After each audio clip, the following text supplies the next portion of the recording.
Hello, and in this part 2 speaking video, I'm going to look at the topic, describe a piece of clothing you enjoy wearing. You should say what it is, where you bought it, how often you wear it, and explain why you enjoy wearing it. I guess this is probably true for a lot of people. My wardrobe is jam-packed full of clothes.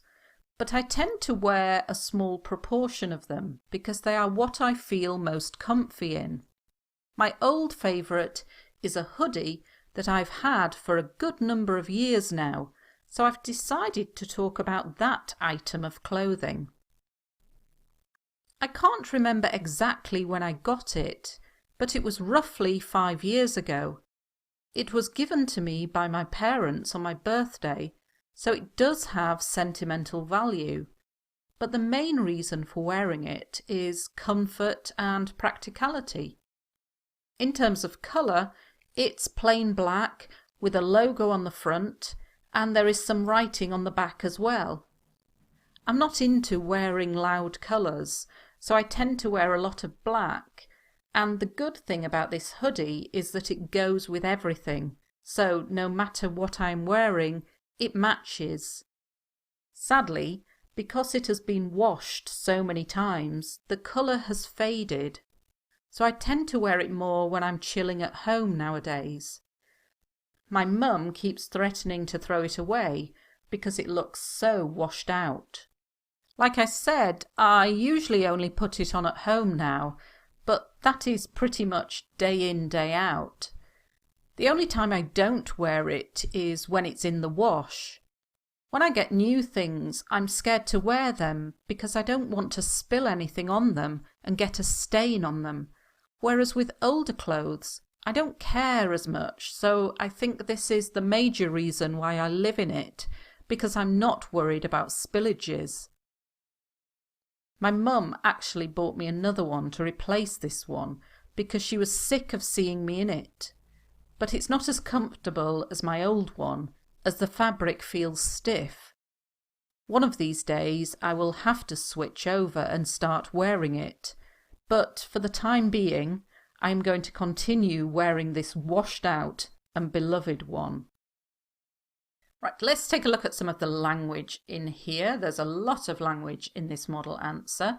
Jam-packed is an adjective. It can use to be describing public transport when there are a lot of people on it. The buses are always jam-packed.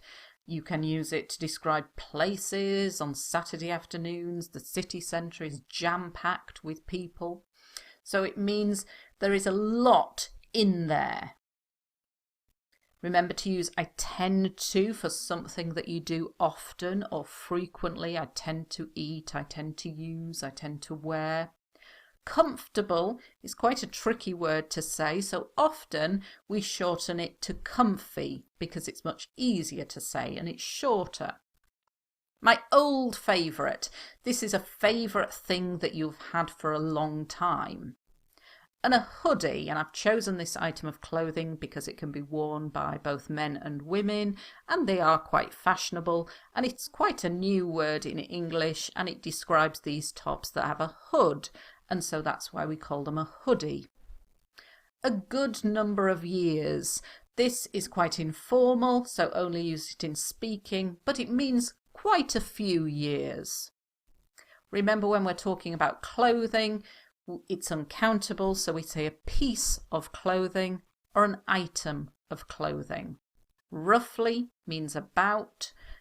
Instead of saying I bought it, I've used the idea of it being given to me. It was given to me, just to get some more complex grammar in there.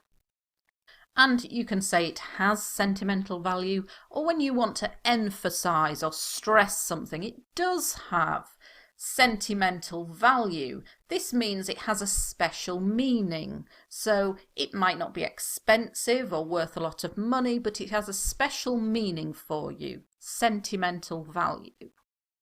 Comfort, we've got the adjective comfy.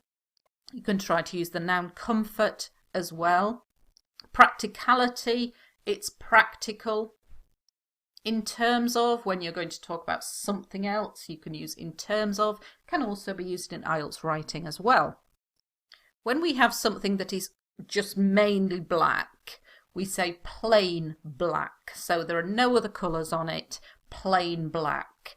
But it does have a logo. Any writing or company name like this is called a logo. I'm not into, I don't like. Loud colours. These are very bright colours like blue, red, yellow. So useful just to pop that in. Remember, it doesn't have to be true. You're just trying to get as much vocabulary in there as possible. I tend to wear a lot of black. It goes with everything. When we're talking about clothes, we use the phrasal verb to go with. This top goes with these trousers, and it means matches. So it matches everything, it looks good with everything, it goes with everything. So no matter what, it doesn't matter what I am wearing, it matches. It has been washed. Very good present perfect passive here. Whatever you're talking about, try and learn that phrase and use it. It has been washed so many times, the colour has faded. To fade means to lose the colour. So when you have something like black and you wash it and wash it and wash it, the colour changes to a grey colour, and this means the colour has faded. To chill at home, I'm trying to use some idiomatic expressions to get a higher band score. To chill means to relax. So when I'm chilling at home, when I'm relaxing at home, you can use mum, dad, wife, husband, whatever you want. Keeps threatening to throw it away. If somebody threatens to do something, they are telling you they're going to do something and they're getting quite angry about it. So like every day I say to my son, do your homework. 5 minutes later, have you done your homework? No. Right, do your homework. 5 minutes later, have you done your homework yet? No. So then I threaten him. If you don't do your homework, I'm taking your computer away. This is a threat. And so when somebody keeps saying something, often they don't do it. Often parents threaten things but don't actually do it. So you keep threatening. So my mum keeps saying, or my dad keeps saying, my husband keeps saying, I will throw it away. So they keep threatening to throw it away. Because it looks washed out. This means it has been washed so many times that it has faded. You can also describe a person looking washed out when they look a little bit ill. They look very pale and white and they don't look very healthy. They look washed out. Like I said, useful little phrase when you might be just repeating yourself. I only put it on. To put something on means to wear. Pretty much day in, day out. Quite an informal expression meaning nearly every day. Pretty much, almost, day in, day out, every day. When it's in the wash, when something is in the wash, it doesn't mean it's in the washing machine. It can mean it's just ready to be washed. It's in the washing basket. So when my children say, where are my football shorts? They're in the wash. I'm saying they're at some point in the process of washing, so they cannot be worn. I'm scared, I'm frightened to wear it because I don't want to spill. To spill, if you're drinking something and you spill it, you drop it down yourself. So here on this hoodie, you can see the person has spilt something. And if you spill something, you can get a stain like this, a mark. And if you wash it, the mark, the stain doesn't go away. So this is why I'm saying I like wearing this, because I'm not afraid of spilling anything and getting a stain. I live in it. This means I wear it all the time. I live in it. And I don't worry about spillages. Spillages is just another word for a spill. So you spill something, you get a stain. To replace, to get another one. To be sick of seeing something. Very useful expression when you're tired of seeing something. To be sick of, you can use it with other verbs. I'm sick of learning English. I'm sick of studying IELTS. I'm sick of watching your IELTS videos. So tired, bored, fed up with. So because I've said comfy, I'm using comfortable as well to show the grammatical range. The fabric is the material that the product is made out of. The fabric feels stiff. When it's stiff, it's quite hard. It's not soft. On older things, they're softer, whereas when you get something new, it feels quite stiff. One of these days, quite informal expression again, but meaning soon. One of these days. To switch over, to change over. But for the time being, again, quite informal. For now, but now, for the time being, I'm going to continue wearing this washed out.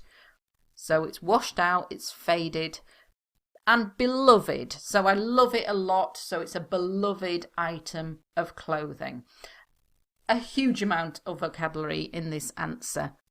Some that can be used for other answers, like day in, day out, for the time being. I'm sick of doing something.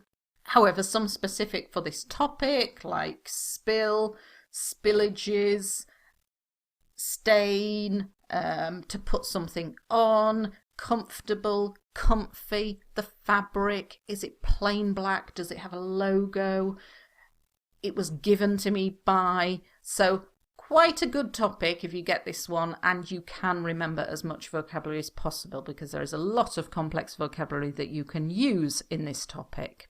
Let's take a look now at one part 3 question connected with this topic. What's the difference in the style of dressing between young and old people? In the past, I guess there was a clear difference between them, with the young wearing casual, trendy stuff, whereas the oldies tended to wear old-fashioned, formal clothes. Nowadays, though, the boundaries have blurred and all clothing styles are accessible to everyone, and it would be wrong to stereotype one group as being casual and the other as being smart. Now, IELTS asks many of these questions comparing old and young people, like musical taste, TV taste, ways of dressing, and I hate this because I think nowadays there's not as much difference between young and old people. And this is because the boundaries have blurred. To blur the boundaries is maybe before you had a boundary, like a separation between young and old. But now the boundaries have blurred. This means there are fewer differences between things. So in the past there was a clear difference, with the young liking casual, that's the opposite of smart, trendy stuff, fashionable things. The oldies, it's quite an informal way of saying old people. They tended to wear, they used to wear old-fashioned, formal, so very smart clothes. But the boundaries are blurred and all clothing styles are accessible, are available to everyone. And so if you've got one of these questions, whereas, what's the difference between young and old people, it would be wrong to stereotype. And this means to say, this group of people likes this, and this group of people likes this. Because I don't think you can do that easily nowadays. And so you have young people who can be very smart, you can have old people who are very casual and very trendy. So that's one way of answering this kind of answer. And so if you can remember, it would be wrong to stereotype. The boundaries have blurred. This is very complex vocabulary, so you don't have a clear boundary between one group and the other. And I think this is true now of nationalities. I think because of globalization and increased connection through the internet, the boundaries have blurred, and the differences between different races, different age groups are not as great as they used to be. Hope you found this useful. There's a lot of vocabulary in this video. Don't try to learn everything, but try and pick out a few words and phrases that you feel comfortable using, that you can pronounce well, and try to learn those. Thank you for watching.